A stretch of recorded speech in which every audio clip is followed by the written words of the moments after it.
Good evening बच्चों, good evening. जल्दी से बताओ भाई, ऑडियो वीडियो क्लियर है कि नहीं? जल्दी से बताओ बेटा, ऑडियो वीडियो क्लियर है कि नहीं? Good evening, good evening Mukesh, good evening Arvind, Loknath, राम राम भाई। चलो बहुत बढ़िया, बहुत बढ़िया, क्लियर है तो आगे बढ़ते हैं। बिना देर किए सेशन को आगे बढ़ाते हैं। Good evening Priyanshu, good evening. तो बेटा देखो, लास्ट क्लास में हम लोगों ने बुद्धिज्म को शुरू किया था और हम लोगों ने जो बेसिक फैक्ट्स थे वो कवर कर लिए थे। यहां पर मैंने कहानी को आगे बढ़ाया था, तुम्हें समझ में भी आ गई थी सारी चीजें। हम लोगों ने जो लास्ट क्लास में जो लास्ट चीज पढ़ी थी बौद्ध धर्म के बारे में, बुद्धिज्म के बारे में, जो लास्ट चीज पढ़ी थी वो थी कि बुद्ध के जीवन के जो ग्रेट इवेंट्स हैं वो, और उनके सिंबल्स क्या हैं, ये हम लोगों ने पढ़ लिया था। ठीक है, आगे बढ़ते हैं फिर। चलो चलो, good evening, good evening, good evening सभी को, नमस्कार, गुड इवनिंग। चलो बेटा शुरू करते हैं। अब देखो ध्यान से, यहां पर हमारे पास अब है बुद्धिज्म में सबसे इंपॉर्टेंट चीज कि बुद्ध भगवान की टीचिंग्स क्या थी, उनकी शिक्षाएं क्या थी। ध्यान से देखो बेटा, धम्म, बुद्ध का धम्म, सिद्धार्थ गौतम जो बाद में भगवान बुद्ध बने, उनका धम्म क्या है? धम्म का मतलब है, मैंने बताया था पाली लैंग्वेज में धम्म कहा जाता था किसको? धर्म को, धर्म को धम्म। तो शिक्षा, धर्म, धम्म एक ही चीज है। भगवान बुद्ध के क्या धम्म थे, क्या टीचिंग्स थी, क्या शिक्षाएं थी, उन्हीं को बोला जा रहा है फोर नोबल ट्रुथ्स, उन्हीं को बोला जा रहा है चार परम सत्य। ठीक है, फोर नोबल ट्रुथ्स। तो बेटा ध्यान से देखो, अब भगवान बुद्ध ने चार चीजें सिखाई। उनका जो कहना था वो इन्होंने चार पॉइंट्स में कह दिया। पहली चीज भगवान बुद्ध ने बोली, गौतम बुद्ध ने बोली कि भाई ये संसार जो है वो दुखों से भरा है। ये चार अच्छे से याद रखना है, ध्यान से देखो। संसार जो है ये दुखों से भरा हुआ है। ध्यान से देखो बेटा, संसार दुखों से भरा हुआ है, दुख से भरा है, यानी हर किसी के जीवन में दुख है। भाई देखो, मेरे जीवन में कुछ अलग दुख है, तुम्हारे जीवन में और अलग दुख है। तुम्हारा सबसे बड़ा दुख है कि ससुरा एग्जाम क्लियर होगा कि नहीं होगा। ठीक है, तुम्हारा एक फिर दुख ये भी हो सकता है कि भाई वो हाँ नहीं बोल रहा है या वो हाँ नहीं बोल रही है ना। रात को जब सोने से पहले 12-1 बजे जब मोबाइल रखते होगे साइड में, रील्स वील्स चला के, तो एकदम घर की छत को देख रहे होते हैं छाती पे हाथ रख के कि भाई चल क्या रहा है जिंदगी में। ऐसा होता है कि नहीं होता है? ठीक है, लाइफ कहाँ जा रही है उसी टाइम दिमाग में आता है। फिर जब लगता है कि अरे यार टेंशन हो रही है, तो सो जाते हैं तुरंत। तो संसार में दुख तो सबके ही हैं, तो इन्होंने बोल दिया भाई दुख जो है संसार में भरे हुए हैं। और इन्होंने ये भी बोला कि दुख का कारण क्या है। ठीक है, दुख का कारण क्या है? इन्होंने बोला the desire is the root cause of all the sorrows. जीवन में जितने भी दुख हैं हमारे, जितने भी सॉरोज हैं, उन सब का दुख है डिजायर, इच्छा। इच्छा ही दुख का मूल कारण है। Desire is the root cause of all the sorrows. ठीक है बेटा, ध्यान से देखो। अब देखो, यदि इच्छा पर विजय प्राप्त कर ली जाए तो सभी दुख दूर हो सकते हैं। बुद्ध ने यह भी बोला तीसरी शिक्षा में कि if the desire is conquered all the sorrows can be removed. अगर आप अपनी इच्छा पर काबू पालोगे, अगर आप अपनी इच्छा पर काबू पालोगे तो आपके दुख खत्म हो जाएंगे। मतलब इच्छा का मतलब क्या है कि आप एक्सपेक्ट करते हो, है ना। इच्छा का मतलब है आप एक्सपेक्ट करते हो, आपकी डिजायर है। जैसे आपकी डिजायर है कि भाई इस बार तो एग्जाम निकालना ही निकालना है, वो डिजायर अच्छी बात है, एग्जाम निकालना है, मोटिवेशन अंदर। पर तुम थोड़ा प्रैक्टिकली सोचोगे तो तुम अपने ऊपर प्रेशर डाल रहे हो, इस बार निकालना है, इस बार निकालना है, जो तुम्हारी एफिशिएंसी को कहीं ना कहीं नेगेटिवली अफेक्ट करती है। तो इन्होंने बोला कि भाई देखो, संसार दुखों से भरा हुआ है और दुख का कारण है एक्सपेक्टेशन, इच्छा, डिजायर। तुम एक्सपेक्ट करना बंद कर दो, तुम्हारी दुख खत्म हो जाएंगे। भाई तुम ये एक्सपेक्ट करना खत्म कर दो कि भाई, एक्सपेक्ट करना खत्म कर दो कि भाई मेरा एग्जाम निकलना ही चाहिए इस बार, क्योंकि निकलना चाहिए ये तुम्हारी एक्सपेक्टेशन है। नहीं निकलेगा तो ससुरा दुख हो जाएगा।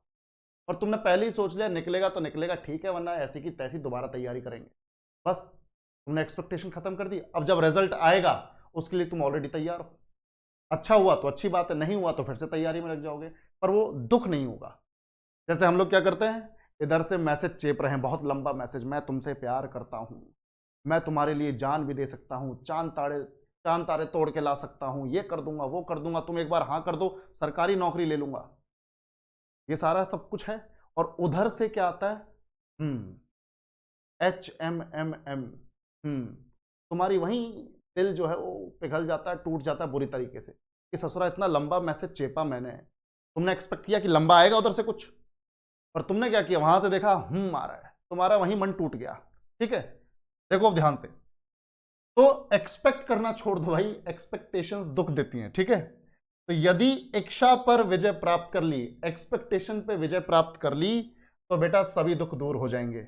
अब बात यह है कि सर ये तो हमें समझ में आ गया, बुद्ध जो बोल रहे हैं कि संसार दुखों से भरा है, दुख का कारण है इच्छा। ठीक है, और उसके बाद अगर हम अपनी डिजायर्स पर काबू पा लें, इच्छाओं पर काबू पा लें, तो दुख खत्म हो जाएंगे। पर पाए कैसे काबू, क्या चीज है जिससे हम अपनी डिजायर्स को खत्म करें? ठीक है भाई, ध्यान से देखो भाई, डिजायर कैन बी रिमूव्ड, अब ध्यान से देखो, desire can be removed by following the 8-fold path. अष्टांगिक मार्ग फॉलो करना पड़ेगा, अष्टांगिक मार्ग का पालन करना पड़ेगा, तब जाके इच्छाओं को दूर किया जा सकता है। 8-fold पाथ फॉलो करना पड़ेगा। अब 8-fold पाथ या अष्टांगिक मार्ग का मतलब क्या है, 8 चीजें अपने जीवन में उतारनी पड़ेंगी भाई। ठीक है, ध्यान से देखो 8 चीजों को अपने जीवन में लाना पड़ेगा, वो 8 एलिमेंट्स हैं, अगर तुमने उनको फॉलो कर लिया तो तुम्हारी इच्छाओं पर काबू हो जाएगा अपने आप। ठीक है, बहुत बढ़िया प्रियांशु, अगर मोह माया से ऊपर निकल चुके हो तब तो बढ़िया है बेटा, सक्सेसफुल हो जाओगे। चलो देखो ध्यान से, ये वो 8 एलिमेंट्स हैं जो आपको इस तरह की स्ट्रेंथ देती है कि आप अपनी डिजायर्स पर काबू पा सकते हो, आप अपनी इच्छाओं पर काबू पा सकते हो, इन 8 एलिमेंट्स को अपनी लाइफ में इंप्लीमेंट करके। अपने जीवन में अगर इन 8 चीजों को उतार लिया तो बेटा इच्छाओं पर काबू हो जाएगा, दुख खत्म हो जाएंगे। पर इनको फॉलो करना बहुत मुश्किल है, पर अगर जो कर ले तो उसकी लाइफ सेट है। ध्यान से देखो, ध्यान से देखो, अब हमारे पास 8 एलिमेंट्स हैं। सबसे पहले राइट स्पीच, सही वाणी। भाई देखो सीधी बात है, जब भी मुंह खोलो सही चीज बोलो, अगला तुम्हारे सामने जो है वो हर्ट हो जाए कोई दिक्कत नहीं, पर उसको कम से कम झूठ में मत रखो, धोखे में मत रखो।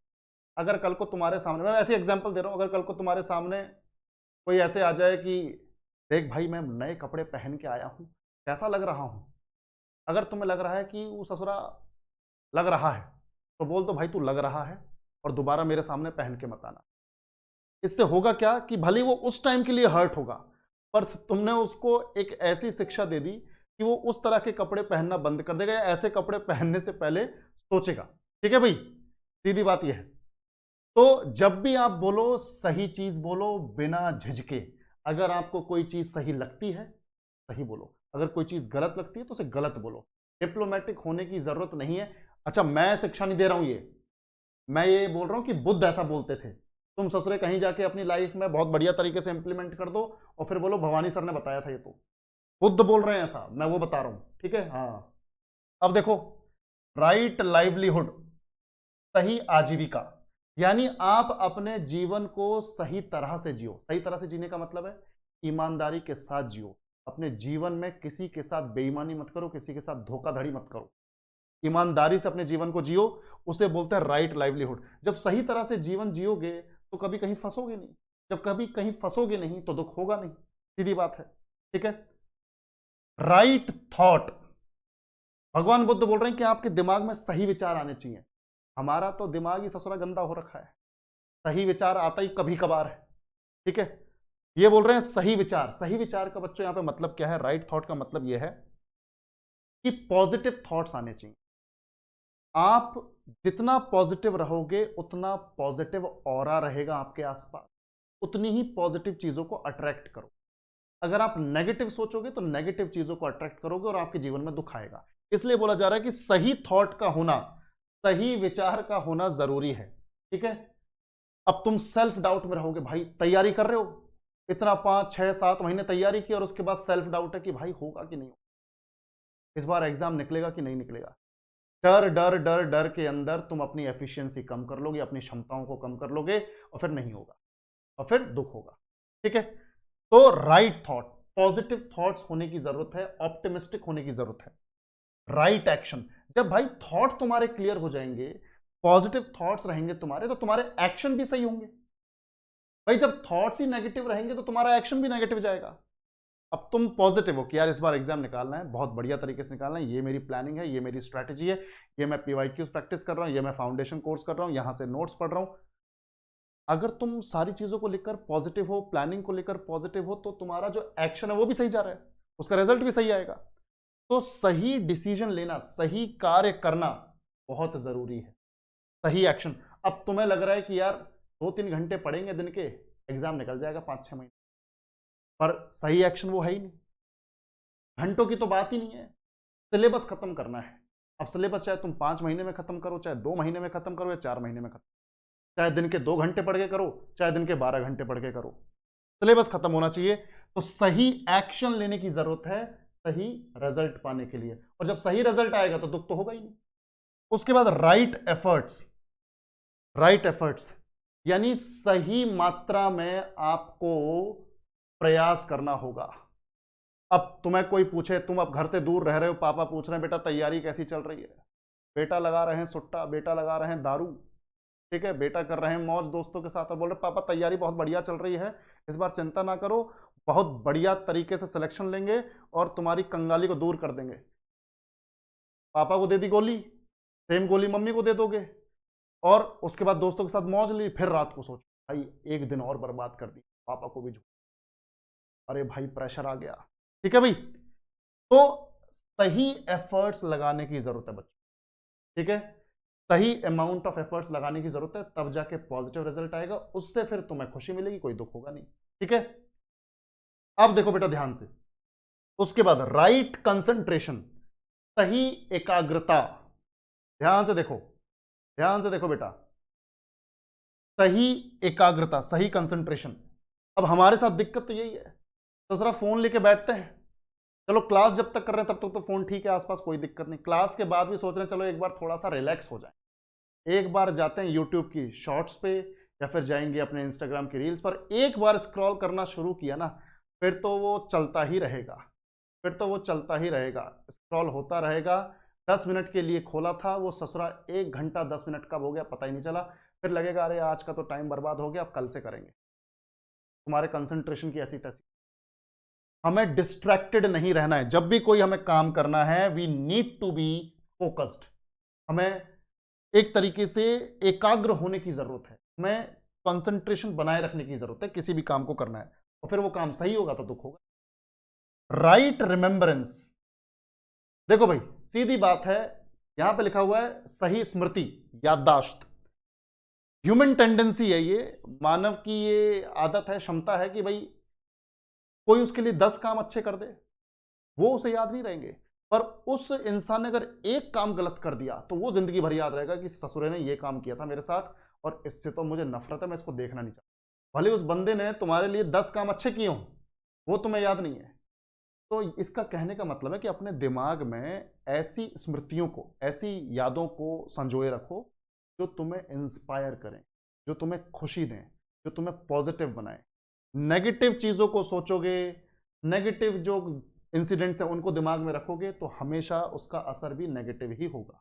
ठीक है भाई, अब देखो ध्यान से, उसके बाद राइट माइंडफुलनेस, मैं तुम्हारी बात नहीं कर रहा हूं, मतलब मैं जनरल बात कर रहा हूं कि जनरली लोग ऐसे करते हैं। ठीक है, राइट माइंडफुलनेस, सही चेतना, मतलब कि आपको सजग रहना चाहिए, अलर्ट रहना चाहिए कि आपको कब क्या डिसीजन लेना है। अब मान लो कि तुम अपना पढ़ाई करने बैठ गए, मैं मान लो बोल रहा हूँ, सपोज सपोज तुम पढ़ाई करने बैठ गए और तुम्हारा रूममेट या तुम्हारा कोई दोस्त आके बोले भाई ऐसा करते हैं थोड़ा घूम फिर के आते हैं, खा पी के आते हैं बाहर, चलो। अब तुम्हें लग रहा है यार 2-3 दोस्त जा रहे हैं, ये चले जाएंगे, मेरा मिस हो जाएगा, और अगर अभी पढ़ने बैठा हूँ तो ये वाला पार्ट मिस कर दो, ऐसा छोड़ो यार, पढ़ाई बाद में होगी, पहले घूम फिर के आते हैं, क्या दिक्कत है। उठ के चल दिए। माइंडफुलनेस होने की जरूरत है, अलर्ट होने की जरूरत है कि किस टाइम पर क्या डिसीजन लेना है। वो जो सेक्रीफाइसेस हैं वो उस वक्त करने की जरूरत है ताकि तुम्हारा फ्यूचर बन सके। तो ये जो 8 चीजें हैं अगर तुम अपने जीवन में उतार लोगे बेटा तो तुम्हारी एक्सपेक्टेशंस खत्म हो जाएंगी, तुम्हारा रिजल्ट पॉजिटिव हो जाएगा और जीवन में सुख ही सुख। ये भगवान बुद्ध ने कहा था, ये है वो 8 फोल्ड पाथ, अष्टांगिक मार्ग। ये 8 एलिमेंट्स को अपने जीवन में रखना होगा। तो क्या है? Right speech, right livelihood, right thought, right action, right efforts, right concentration, right mindfulness, right remembrance. Total 8 elements है, ये आपको याद रखने पड़ेंगे। चलो, बिल्कुल बिल्कुल बिल्कुल विवेक का प्रयोग करना चाहिए, ठीक है।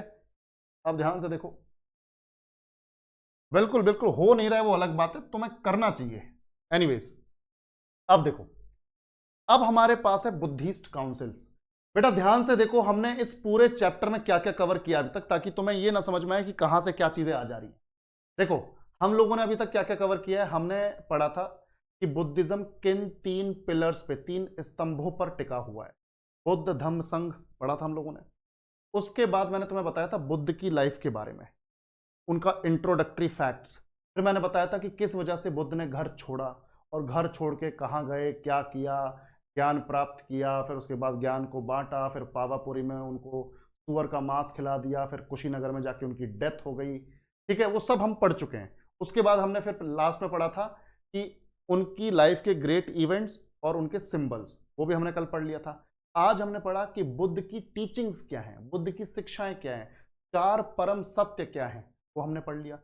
अब हमें देखनी है बुद्धिज्म में, बौद्ध धर्म में बुद्धिस्ट काउंसिल्स।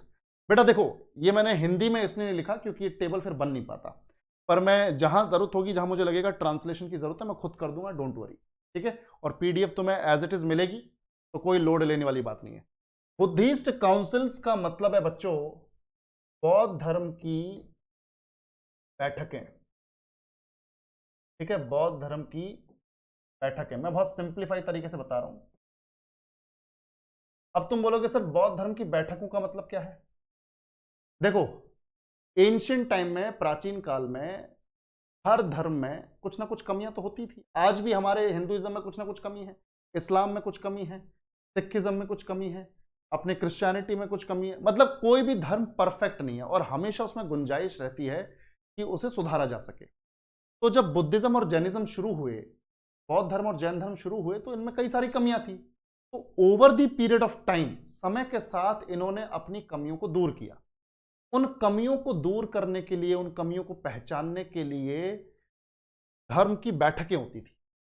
जैसे बौद्ध धर्म की 4 बैठकें हुई हैं अलग अलग टाइम पीरियड में, अलग अलग टाइम पीरियड में 4 बैठक हुई हैं। और यह देखा जाता था उन बैठकों में कि भाई अब धर्म में क्या परिवर्तन करना है, क्या चीजें हटानी है, क्या चीजें जोड़नी है, क्या चीजों को सही करना, ठीक है।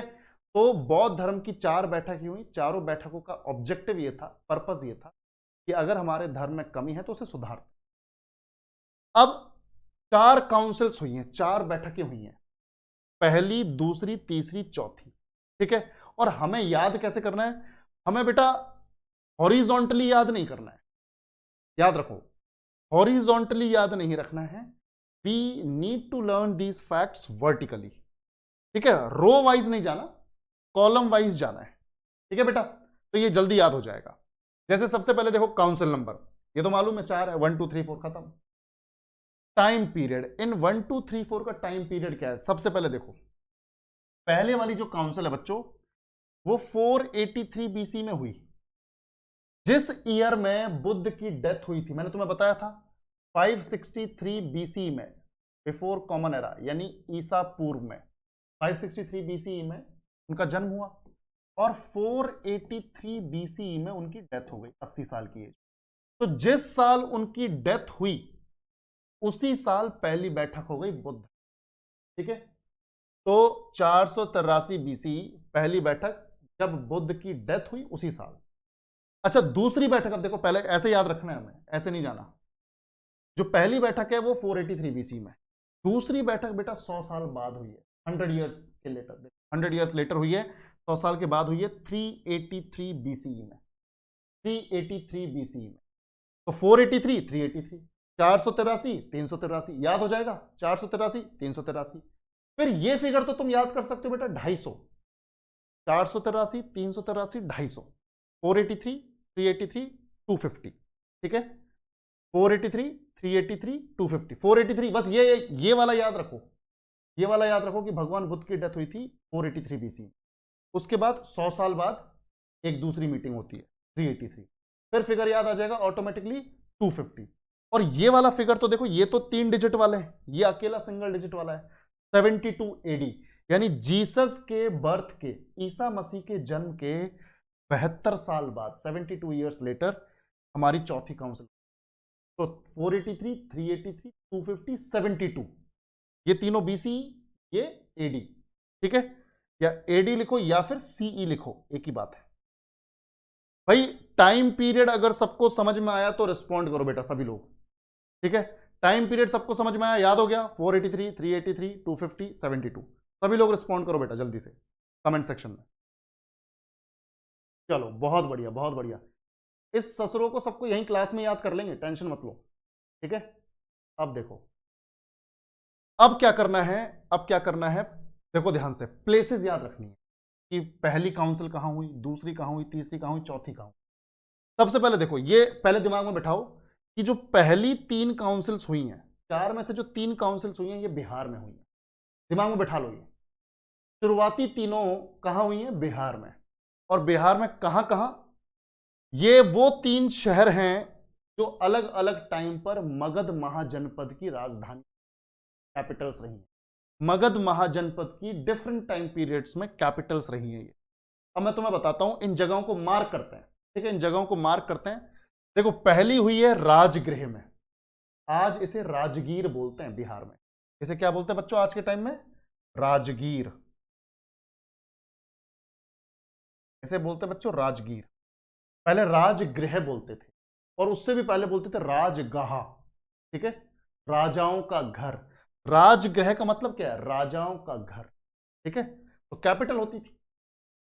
उसके बाद दूसरी है वैशाली, बिहार में एक जगह है वैशाली। एक तो राजगृह हो गई, दूसरी वाली काउंसिल वैशाली में, तीसरी वाली पाटलिपुत्र में, तीसरी वाली पाटलिपुत्र यानी मॉडर्न डे पटना। राजगृह, वैशाली, पाटलिपुत्र, तीनों बिहार में है, राजगृह, वैशाली, पाटलिपुत्र। अब इन तीनों को एक बार मार्क करते हैं बच्चों, तीनों को एक बार मार्क करते हैं, ध्यान से देखो। ये देखो बेटा, ये इधर पे बिहार है अपना, इधर बिहार है। बिहार में आज के टाइम में जो पटना है वो यहां पर है, तो पटना तो हो गया उस वक्त का पाटलिपुत्र, ठीक है। फिर हमने देखा राजगृह, तो देखो पहली काउंसिल कहां हुई, राजगृह में। तो देखो ये राजगृह है यहां पर, पटना के थोड़ा सा साउथ ईस्ट में, दक्षिण पूर्व में, ये है राजगृह। तो पहली काउंसिल राजगृह में, दूसरी ऊपर वैशाली में। दूसरी कहां पर बेटा, वैशाली। पहली राजगृह, दूसरी वैशाली, और बीच में है तीसरी पाटलिपुत्र। पहली दूसरी तीसरी, पहली दूसरी तीसरी, राजगृह, वैशाली, पाटलिपुत्र। समझ में आया तो रिस्पॉन्ड करो भाई। गुड इवनिंग प्रदोष, गुड इवनिंग। समझ में आया, ये याद हुआ, राजगृह, वैशाली, पाटलिपुत्र, राजगृह, वैशाली, पाटलिपुत्र। चलो फिर अगली जो चौथी हुई है वो हुई है बेटा कश्मीर में, बिल्कुल अलग, कश्मीर। चौथे वाली तो भाई अलग ही चल रही है बिल्कुल, ईयर वाइज भी अलग चल रही है 72 एडी, जगह वाइज भी देखो, प्लेस वाइज भी अलग ही चल रही है कश्मीर, ठीक है, ये तो बिल्कुल ही अलग चल रही है। उसके बाद देखो हमें प्लेसेस याद हो गई, तो हमें हो गया 483 383 250 72। फिर यहां पे राजगृह, वैशाली, पाटलिपुत्र, कश्मीर, ठीक है। अब ध्यान से देखो, कोई बात नहीं कोई बात नहीं। अब देखो ये जो पहले वाली है ना, इसका एक थोड़ा सा फैक्ट देख लो। राजगृह में, राजगीर, आज के राजगीर और उस वक्त के राजगृह में एक गुफा हुआ करती थी, सप्तपर्णी गुफा, सप्तपर्णी गुफा। तो इस गुफा में बुद्धिस्ट साधु संत आए और उन्होंने ये बैठक की। तो ये जो बैठक होती थी, ये बुद्धिस्ट मंक्स, जो बौद्ध धर्म के भिक्षु हुआ करते थे, साधु संत हुआ करते थे, उनकी होती थी। वो धर्म में परिवर्तन करते थे, सुधार करते थे। देखो ध्यान से, हाँ बेटा थोड़ा सा तो रट्टा मारना पड़ेगा, क्योंकि एंशिएंट हिस्ट्री में क्या है ना, ये फैक्ट्स वगैरह थोड़े ऐसे हैं। मॉडर्न हिस्ट्री तो पूरी कहानी है, एक ही पूरी कहानी है, वेब सीरीज है वो तो, ठीक है। मेडिवल में भी थोड़े इंटरेस्टिंग फैक्ट्स हैं कुछ कुछ, एंशिएंट में थोड़े नाम अजीब से हो जाते हैं, तो याद रखना पड़ेगा, ठीक है। अब देखो, ये हो गए हमारे यहां पर प्लेसेस। अब बात करते हैं बुद्धिस्ट काउंसिल्स के चेयरमैन। यार एक बात बताओ, बैठक कंडक्ट हो रही है, कोई मीटिंग हो रही है, तो मीटिंग का कोई ना कोई तो हेड होगा, चेयरमैन होगा, अध्यक्ष होगा। तो जो बौद्ध धर्म की जो बैठकें हुई चार, उनके अलग अलग टाइम पे अपने अलग अलग अध्यक्ष होंगे। जैसे सबसे पहले वाली का देखो, पहले वाली का अध्यक्ष था महाकश्यप, याद करो अभी कभी, महाकश्यप, महाकश्यप।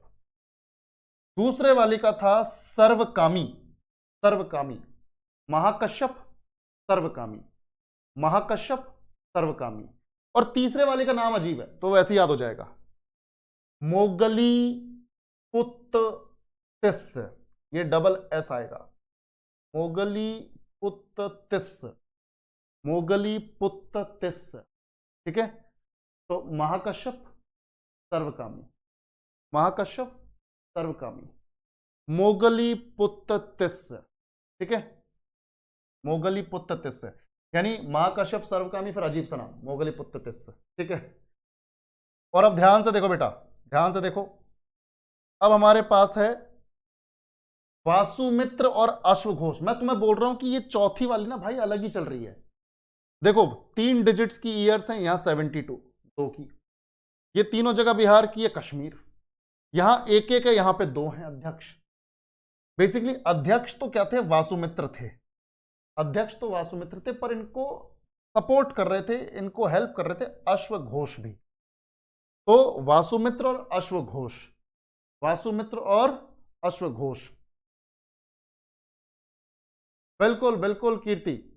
तो देखो काम का कंटेंट है सारा, कुछ भी बेकार नहीं पढ़ाया जा रहा है फाउंडेशन में, सब काम का है जो भी यहां पे पढ़ाया जाएगा। ऑलरेडी काफी सिलेक्टिव पढ़ाया जा रहा है जहां से क्वेश्चंस बनते हैं। तो वासुमित्र अश्वघोष, चलो एक बार याद करते हैं, एक बार याद करते हैं, मैं तुम्हारे इस कंटेंट के सामने आ जाता हूं। देखो भाई सिर्फ मेरी तरफ नजर रखो, ठीक है। पहली council, second council, third council, fourth council. अब हमें पहले सबसे पहले टाइम पीरियड, 483, 383, 250, ये जीसस मसीह जो अपने जीसस क्राइस्ट है उनसे पहले का है, 483, 383, 250।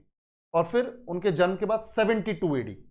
उसके बाद जगह कौन सी है, राजगृह, वैशाली, पाटलिपुत्र और सबसे अलग कश्मीर। फिर महाकश्यप सर्वकामी, महाकश्यप सर्वकामी, मोगली पुत्र तिस्स, ठीक है, महाकश्यप सर्वकामी, मोगली पुत्र तिस्स। और उसके बाद सबसे नीचे वासुमित्र और अश्वघोष, वासुमित्र और अश्वघोष। चलो आगे बढ़ते हैं। अब ध्यान से देखो, उस टाइम पे जब ये काउंसिल्स कंडक्ट हो रही थी तो रूलर्स कौन कौन थे, राजा कौन थे। और मैं तुम्हें बता दूं, जो राजा है उसकी राजधानी है ये शहर, ठीक है। जो राजाओं के सामने ये आ रखी है ना शहर, ये राजधानियां हैं इनकी। जैसे रूलर है सबसे पहले अजात शत्रु, हर्यंक डायनेस्टी का है ये। कौन सी डायनेस्टी का है बच्चों, हर्यंक। तो हर्यंक वंश का राजा है अजात शत्रु। और तुम सबको पता होगा हर्यंक वंश का राजा था बिंबिसार, जिसने स्थापना की थी इस डायनेस्टी की, वंश की। बिंबिसार का लौंडा है अजात शत्रु। और ई ससुरा अपने पापा को ही मार दिया गद्दी के चक्कर में। पापा गद्दी छोड़ ही नहीं रहे, पापा गद्दी नहीं छोड़ रहे हैं, इसको गद्दी चाहिए, पापा को ही लुढ़का दिया। और फिर घर में जो हो रहा है बच्चे सीखेंगे। तो अजात शत्रु का जो लौंडा था उदयन, उदयन, उसने देखा पापा ने दादाजी को टपका है बिना इमोशंस के, तो मैं भी पापा को टपकाऊंगा। उदयन ने अजात शत्रु को टपका दिया गद्दी के चक्कर में। समझ में आ रही है बात। तो अजात शत्रु हर्यंक वंश का रूलर है, हर्यंक वंश का डायनेस्टी है, बिल्कुल डेंजरस थे भाई, बिल्कुल डेंजरस थे। अब देखो हर्यंक वंश के बाद मगध महाजनपद पर, ये सब मगध के राजा हैं, इसको छोड़ दो कनिष्क को बस, बाकी 3 मगध के राजा हैं, अलग अलग डायनेस्टी के, अलग अलग वंश के। तो हर्यंक वंश का राजा अजात शत्रु। काल अशोक, हर्यंक वंश के बाद आती है शिशुनाग डायनेस्टी, शिशुनाग वंश। शिशुनाग डायनेस्टी। तो शिशुनाग वंश का राजा है काल अशोक। शिशुनाग में दो ही काम के हुए, शिशुनाग और काल अशोक। तो काल अशोक, ये अशोक जो है मौर्यन एम्पायर का वो अलग है, वो नीचे है, ये अलग अशोक है, काल अशोक। तो अजात शत्रु, काल अशोक।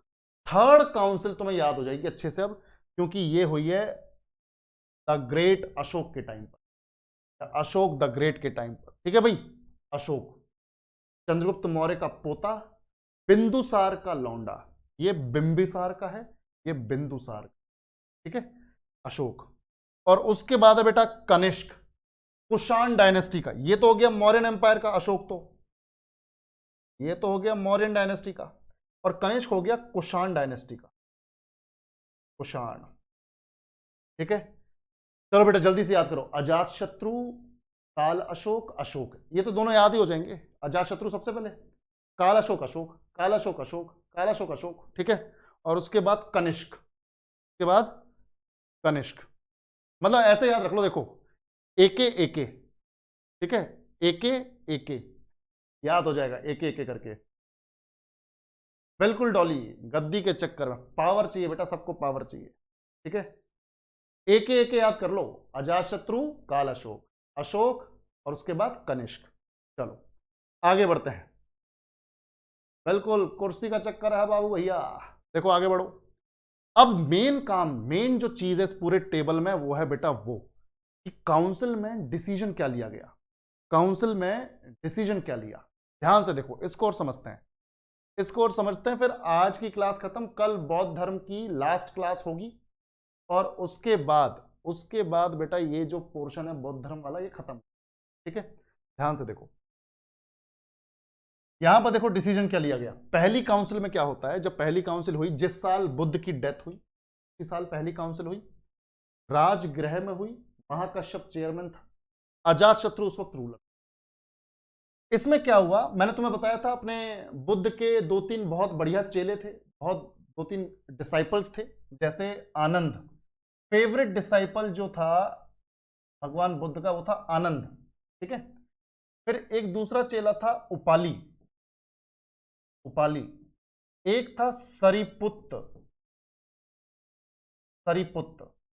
आनंद, उपाली और सरिपुत्त। ठीक है, ये बढ़िया चेले थे। तो अब ध्यान से देखो भाई, पहली काउंसिल में दो किताबें लिखी गई, दो किताबों को, दो बुक्स को कंपाइल किया गया, लिखा गया है।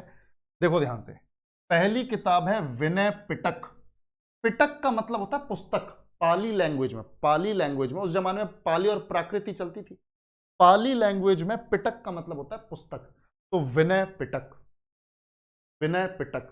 ठीक है बच्चों, ध्यान से देखो, विनय पिटक। अब देखो वी से स्टार्ट हो रही है विनय पिटक, और वी से स्टार्ट हो रही है, इसको लिखा है यू से स्टार्ट होने वाले नाम में, उपाली। यू और वी का कनेक्शन जोड़ दो भाई, उपाली ने लिखी है Vinaya Pitaka, U V, U V, Upali Vinaya Pitaka, याद कर लोगे। और जो दूसरी किताब है फिर सुत्त पिटक, इसको ससुरो सुट्टा नहीं पढ़ना, ये सुत्त है, सुत्त। ठीक है, सुत्त पिटक, इसको लिखा है आनंद ने। ठीक है, सुत्त पिटक बाय आनंद। तो विनय पिटक, वी से यू याद आ जाएगा तो उपाली, और जो बच गई विनय पिटक के अलावा सुत्त पिटक, तो वो आनंद। ठीक है भाई, चलो बहुत बढ़िया। तो विनय पिटक और सुत्त पिटक करके दो किताबें लिखी गई, विनय पिटक को यू से उपाली ने, और सुत्त पिटक को आनंद, जो फेवरेट डिसाइपल है। फिर दूसरी काउंसिल में क्या हुआ बच्चों, ध्यान से देखो, दूसरी काउंसिल में क्या हुआ। अब दूसरी काउंसिल होती है बुद्ध के डेथ के 100 साल बाद, 383 बीसी। ये हुई अपने वैशाली में। इस टाइम पे जो चेयरमैन थे वो थे अपने सर्वकामी, रूलर थे काल अशोक। और अब इसमें क्या होता है, बेसिकली होता क्या है, राजधानी है वैशाली इस टाइम पे मगध की। तो वैशाली में, अब ध्यान से सुनो, वैशाली में क्या था, कुछ बुद्धिस्ट मंक्स रहते थे, कुछ बौद्ध भिक्षु रहते थे। अब उनको लग रहा था कि यार भगवान बुद्ध की डेथ हुए 100 साल हो गए, और कुछ रिचुअल्स ऐसी चली आ रही हैं, कुछ प्रथाएं ऐसी चली आ रही हैं, कुछ प्रैक्टिसेस ऐसी हैं जो अब हमें टाइम के साथ खत्म कर देनी चाहिए, चेंज कर देनी चाहिए। भगवान बुद्ध के टाइम की चली आ रही है, अब उन प्रथाओं का कोई मतलब नहीं है, समय बदल गया, 100 साल बीत गए, तो हमें थोड़ा समय के साथ अपने धर्म में भी सुधार करना चाहिए। अब वैशाली के जो साधु संत हैं, बुद्धिस्ट साधु संत, वो चाहते हैं कि कुछ चेंजेस हों, पर वैशाली के बाहर के जितने भी साधु संत हैं वो बोल रहे नहीं भाई, बुद्ध के टाइम की प्रथाएं ऐसे कैसे खत्म कर दोगे, नहीं, बुद्ध के टाइम की तो एक एक प्रथा रहनी चाहिए। मतलब वैशाली के बुद्धिस्ट मंक्स चाहते हैं कि भैया टाइम के साथ बदलो, और दूसरे बोल रहे नहीं, जो चीज बुद्ध से जुड़ी हुई है वो खत्म ही नहीं हो सकती, कोई टाइम के साथ बदलने की जरूरत नहीं। मतलब एक तो पुराने ख्यालों में जी रहे हैं, एक थोड़ा समय के साथ बदलना चाह रहे हैं। गलती दोनों में से किसी की नहीं है, पर यह है कि इन दोनों ग्रुप के बीच में कॉन्फ्लिक्ट पैदा हो गया, पंगा पड़ गया। अब इतना बड़ा पंगा हो गया कि दोनों ने डिसाइड किया कि भाई हम ऐसा करते हैं, अलग ही हो जाते हैं। चेंज करने वालों ने बोला भाई हम तो चेंज करेंगे और हम उन्हीं को फॉलो करेंगे, नए वालों को। जो पुराने वाले बोला ठीक है तुम चेंज कर लो, हम पुराने वालों को ही फॉलो करेंगे। तो हमारे डिवीजन हो गया, बंटवारा हो गया, तुम अलग हो हम अलग हो, तुम अलग बुद्धिस्ट हम अलग बुद्धि, ठीक है। तो देखो ध्यान से, मंक्स ऑफ वैशाली, ध्यान से देखो, monks of Vaishali wanted to change some old rituals. मैंने अभी वही बताया, वैशाली के मंक्स जो हैं वो कुछ पुरानी प्रथाओं को चेंज करना चाहते थे। अब क्योंकि पुरानी प्रथाओं को चेंज करना चाहते हैं, पर जो दूसरे वो नहीं चाहते चेंज हो, तो इन्होंने बोला भाई हम अलग जा रहे हैं और हम चेंज करके अपना फॉलो करेंगे। बोला ठीक है अलग जाओ। तो इन्होंने अपने आप को बोला महासांघिकाज, MAHASANGHIKS, महासांघिकाज। तो जिन्होंने चेंजेस किए और चेंजेस को फॉलो किया वो बन गए महासांघिकाज, यानी बुद्धिज्म में ब्रांचेस बन गई भाई। दूसरी काउंसिल ने बुद्धिज्म को बांट दिया। महासांघिकाज अलग हो गए, जो थोड़े मॉडर्न बनना चाह रहे थे, एम से मॉडर्न, एम से महासांघिकाज, ऐसे याद रखो। एम से मॉडर्न, थोड़े आधुनिक बनना चाहते हैं, टाइम के साथ बदलना चाहते हैं, तो एम से मॉडर्न, एम से महासांघिकाज। और जो रिमेनिंग मंक्स हैं, जो बचे हुए मंक्स हैं, they did not want any change, ये कुछ नहीं चाहते, ये अपना स्थिर रहना चाहते। तो इनका नाम भी क्या देखो, स्थविरवादीज, ये पुराने रहने चाहते हैं, स्थविरवादीज। तो जो चेंज चाहते थे, मॉडर्न बनना चाहते थे, वो महासांघिकाज, जो नहीं चाहते थे वो स्थविरवादीज, ठीक है भाई। ध्यान से देखो, अब देखो तीसरी काउंसिल में क्या हुआ। अशोक के टाइम में कुछ तगड़ा होना चाहिए था, पर कुछ नहीं हुआ। जितने भी बुद्धिस्ट टेक्स्ट थे, जितनी भी रिलीजियस किताबें थी उस जमाने में, उनका सिर्फ नॉर्मल रिवीजन हुआ, उनको हल्का फुल्का रिवाइज किया, चेंज किया, हल्का फुल्का कुछ थोड़ा बहुत चेंज किया, नॉर्मल रिवीजन हुआ है। तो रिवीजन ऑफ बुद्धिस्ट टेक्स्ट, तीसरी काउंसिल। और चौथी में देखो बेटा, चौथी काउंसिल जब हुई तो काफी टाइम निकल गया पहली और चौथी के बीच में। तो कनिष्क के टाइम में हुई, कश्मीर में हुई, वासुमित्र और अश्वघोष, ये बुद्धिस्ट मंक जो हैं यहां अध्यक्ष बने दोनों।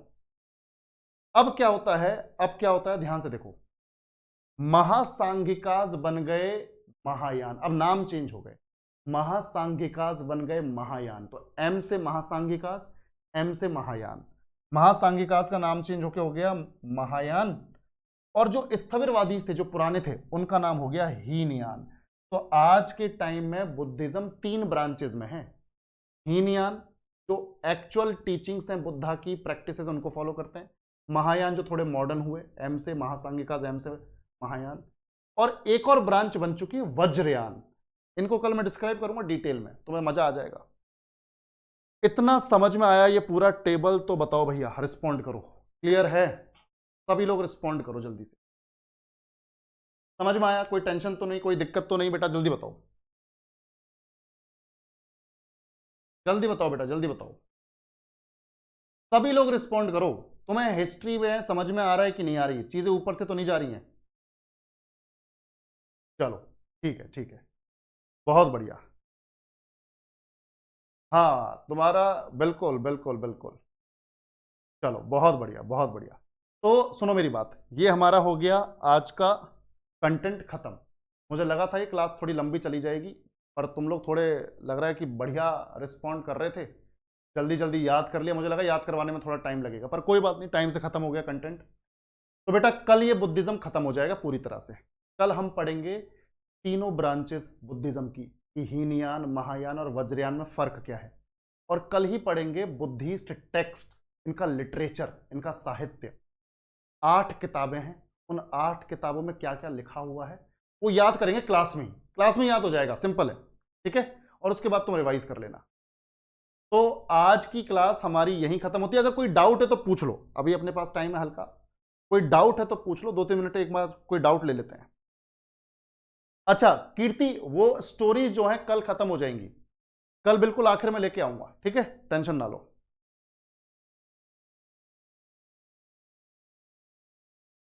सर बुद्धिम पढ़ के भी बुद्धि काम नहीं कर रहा है।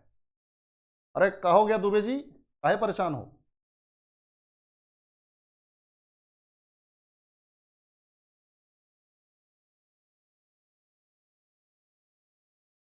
अच्छा A4 साइज मिलेंगे, क्या चाहता है भाई A4 साइज में?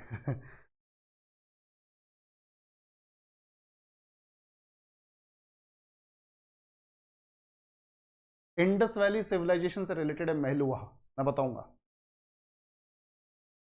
कोई नहीं, टेंशन मत लो, अभी जैसे बुद्धिज्म वगैरह खत्म हो जाएगा ना तो एक प्रॉपर डाउट सेशन रखेंगे तुम्हारा, जो भी तुम्हारे डाउट्स होंगे उनको पूछना, डोंट वरी, ठीक है। अच्छा नाम कैसे याद होंगे ये सारे? बेटा लिख लिख के याद होंगे। देखो कुछ लोगों को वैसे याद हो जाते हैं, सबका ह्यूमन टेंडेंसी है, सबका अलग है, सबका दिमाग अलग तरीके से काम करता है, मेरा अलग तरीके से काम करता है, आपका अलग तरीके से काम करता है। कुछ लोगों को लिख लिख के याद होता है, कुछ को पढ़ के याद हो जाता है। तो जिनको लिख के याद होता है बेटा वो लिख के याद करो, क्योंकि जब हम लिखते हैं तो एक बार तो लिखते वक्त सोच रहे हैं और उसके बाद फिर हम उसको याद कर रहे हैं, तो डबल एफर्ट लगते हैं, तो उसकी वजह से क्या होता है, लंबे टाइम तक वो दिमाग में रिटेन रह जाती है, ठीक है। चलो